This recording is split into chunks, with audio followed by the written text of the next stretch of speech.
الحمد لله حتى يرضى، والحمد لله إذا رضي، والحمد لله بعد الرضا، وسلام على عباده الذين اصطفى، لا سيما نبينا المصطفى ومن بسنته وآثاره اقتدى واهتدى.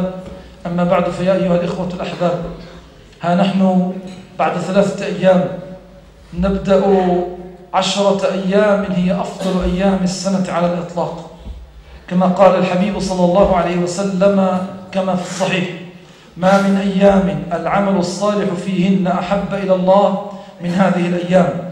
قالوا: يا رسول الله، ولا الجهاد في سبيل الله؟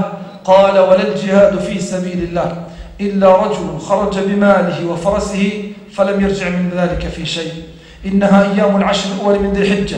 قال العلماء اتفاقا: خير ليالي السنة على الإطلاق ليالي العشر الأخر من رمضان، وخير أيام السنة على الإطلاق أيام العشر الأول من ذي الحجة، ويقصدون ليالي 9 الأواخر من رمضان وأيام 9 الأوائل من ذي الحجة. وإنما خرج الكلام مخرج الغالب، وبين أواخر رمضان وبين أوائل ذي الحجة شوال وذي القعدة. فما يعني ذلك لنا أيها المسلمون؟ يعني أن أيام شوال يستمر فيها نبض الصائم، قوة الصائم، عبادة الصائم، قلب الصائم، عينه الدامعة، عينه الباكية، قلبه المشغول بالله، برضا الله، بطلب العتق من النيران، لابد أن يبقى مشغولا في شوال. ولذلك قال صلى الله عليه وعلى وسلم: من صام رمضان ثم أتبعه 6 من شوال كان كمن صام الدهر كله. فلكأن النبي يريد منا أن نبقى بعبادتنا في شوال كما كنا في رمضان. يريد من القلوب أن تبقى تتلظى، أن تبقى تتقلب، تطلب من ربها رضا، تطلب عتقا من النيران.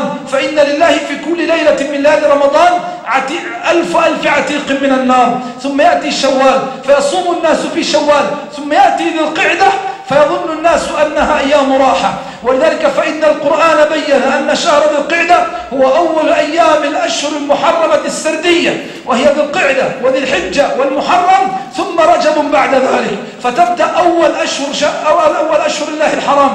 فالناس يبدأون بتعظيم هذا الشهر وبتقديس هذا الشهر بعبادة وصيام حتى نبقى مربوطين مع رمضان. وحتى لا ننسى أنك في رمضان استطعت أن تضبط لسانك، لما قال النبي: من لم يدع قول الزور والعمل به فليس لله حاجة في أن يدع طعامه وشرابه. في رمضان كان إذا أذاهك أحدهم قلت له: يا أخي إن صائم. في رمضان كنت تقوى على أن تمتنع عن الطعام والشراب وسائر المفطرات من الفجر حتى غروب شمس ذلك اليوم. والآن أنت مطالب أن تمتنع لا عن الطعام ولا عن الشراب، لكن أن نمتنع عن أكل الحرام، عن شرب الحرام، عن قول الحرام، عن فعل الحرام. إنما يطالبنا الله به في رمضان يطالبنا بعشر معشاره في غير رمضان. القضية ليست قضية أنني أقوى أو لا تقوى على عبادة الله، القضية قضية قلوب. من كان قلبه يقظا قوي على عبادة الله وعلى طاعة الله وخاف أيام الله، ومن كان قلبه خربا نتنا عفنا ميتا كان قد رين عليه، كان قد كدست عليه المعاصي ونكدت عليه الآثام، فإن ذلك لا يعرف معروفا ولا ينكر منكرا. ثم لما تقسو القلوب أو تكاد تقسو، لما تغفل النفوس أو تكاد تغفو، لما تجف العيون أو تكاد تجف، لما تيبس الألسن عن ذكر الله وعن قراءة القرآن أو تكاد، تأتي أيام العشر الأول من ذي الحجة فيقول لك ربنا جل وعلا: اسمع، إنني أريد أن أثيبك، إنني أريد أن أرفع مرتبتك وقدرك عندي يوم القيامة. هذه 9 أيام، ما من أيام في السنة كلها العمل الصالح فيهن أحب إلي من هذه الأيام، وإنها تبدأ في يوم الاثنين أو الثلاثاء القادم. فيا أيها الإخوة، لا تبخلوا على أنفسكم، إنكم تتعاملون مع رب جواد كريم يقول لك: أنفق. مثل الذين ينفقون إذا قال لك 700 حبة فأنفق ينفق عليك. اذكر الله يرطب قلبك، ادعو الله يستجب لك، أكثر من الصيام. وقد ذكر العلماء باستناد إلى حديث حسن أن أفضل ما يتقرب به المتقربون إلى الله في هذه الأيام هي ذكر الله عز وجل. فيا أيها الإخوة، ابتداء من يوم الاثنين ليرى واحدنا صائما أو راكعا أو ساجدا أو ذاكرا أو منفقا أو زائرا أو عابدا أو طائعا. وإياك أن يحدث ما حدث من تقصير في رمضان. إياك أن يحدث معنا في ذي الحجة كما حدث مع الكثيرين في رمضان الذين شغلوا بمسلسلات وبأفلام وما إلى ذلك، شغلوا بكلام بطال، شغلوا بقيل وقال وإضاعة مال وكثرة سؤال. إنها أيام عبادة فلا تشغلها إلا بالعبادة، إنها أيام طاعة فلا أشغلها إلا بالطاعة، حتى إذا كان يوم التاسع وهو يوم عرفة فالجأ إلى الله. وكان بعض أهل العلم وهو الوارد عن ابن عباس وعن بعض الحنابلة يستحبون المكوث في المساجد يوم التاسع من عصر يوم عرفة حتى غروب شمس يوم عرفة، يدعون الله تبارك وتعالى. فما من يوم يكون الشيطان فيه أخنس من يوم عرفات، وما من يوم يعتق الله فيه رقابا من النار كما يعتق في يوم عرفات. وما أحد على جبل عرفة يدعو ربه جل وعلا ثم يشك أن الله قد استجاب دعاه إلا رد الله عليه حجه.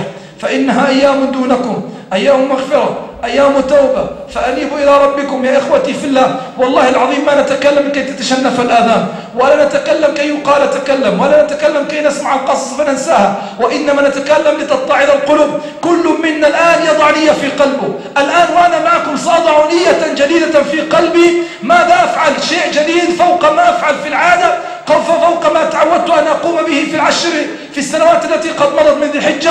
سأقوم بشيء جديد، سأبدأ بعهد جديد ووعد جديد وميعاد جديد وميلاد جديد مع رب كريم يغفر الذنوب ولا يبالي وتجاوز عن العباد. أسأل الله بأسماء الحسنى أن يتقبلني وإياكم.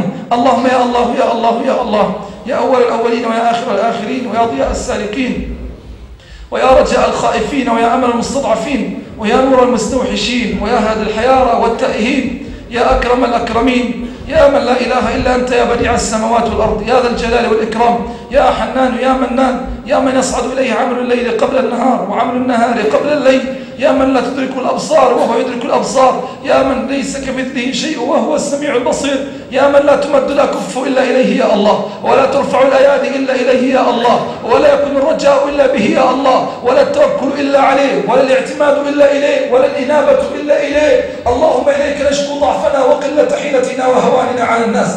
اللهم إنا نستغيث بك فأغثنا، اللهم إنا نستجير بك فأجرنا، اللهم إنا نسترحمك فارحمنا، اللهم إنا نتوسل إليك وأنت الله الذي لا إله إلا هو، يا بديع السماوات والأرض، يا ذا الجلال والإكرام. اللهم إنا نسألك بأعظم ما سألك السائلون وأكرم ما توسل به عندك المتوسلون. اللهم إنا نتودد إليك وأنت الله، ولا يجيب الدعاء إلا الله، ولا يجيب السؤال إلا الله، ولا ينفع ولا يضر إلا الله، ولا يخفض ولا يرفع إلا الله، ولا يمنع ولا يدفع إلا الله. فيا الله يا الله يا الله، نور قلوبنا بنور الإيمان وزينا بزينة القرآن.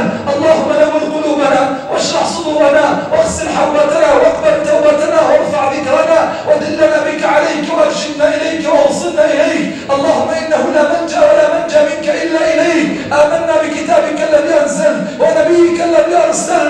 اللهم ربنا فاجعلنا في مستقر رحمتك، احفظنا بعنايتك واكلنا برعايتك. ربنا لئن اللائذون في الدنيا بملوك لأحفظنهم الملوك، أولادا اللائذون في الدنيا بأقوياء لأحفظنهم الأقوياء، وإنا قد ذنا برب جواد كريم. ربنا فتولنا بما تولى به عبادك أولياءك الصالحين. اللهم تولنا بما تولى به الصالحين، اللهم تولنا بما تتولى به الصالحين. اللهم ربنا افتح قلوبنا فتوح العارفين، اللهم اشرح صدورنا حتى نعلم أنه لن يصيبنا إلا ما قدرت لنا، وحتى نعلم أن الآخرة خير من الأولى، وأن الآخرة خير وأبقى. رباه إن الدنيا تتناهشنا وإن أهل الدنيا تناهشوننا. اللهم إنهم يستشدوننا إلى الدنيا، يجتذبوننا إلى الدنيا، فاجتذبنا إلى رحابك يا الله، اجتذبنا إلى الآخرة، إلى روح وريحان ورب راض غير غضبان، إلى جنات عدن عرضها السماوات والأرض أعدت للمتقين. ربنا إننا إليك مشتاقون، وإن إلى جنانك مشتاقون، وإن إلى جوار الحبيب مشتاقون، وإن إلى جوار الصالحين مشتاقون. ربنا طالما عودنا نفوسنا وأملنا أنفسنا، طالما طمعنا أنفسنا بجوارك، طالما طمعنا أنفسنا بجوارك، طالما طمعنا أنفسنا بجوار رسول الله، طالما طمعنا السامعين، طالما طمعنا المسلمين بحب رسول الله بجوار رسول الله، فلا تمنعنا يوم القيامة من جوار رسول الله، ولا تحرمنا من صحبة رسول الله، بل اجعلنا والشهداء والصالحين وحسن أولئك رفيقا. اللهم انصر المسلمين في كل مكان، اللهم انصر المسلمين في كل مكان. اللهم أعل لهم في كل ميدان الراية، اللهم أعل لهم في كل ميدان الراية، اللهم أعل لهم في كل ميدان الراية. اللهم من أراد بالإسلام والمسلمين شرا عن سوء قصد وسبق قصد فأرده يا رب العالمين، ومن أراد بالإسلام والمسلمين خيرا فوفقه بيده يا أكرم الأكرمين. اللهم آمين آمين. وآخر دعوانا الحمد لله رب العالمين. وإخوانكم يجمعون العمل الطلابي في هذا المسجد فأعينكم أعانكم الله رب العالمين وعلى الصلاة.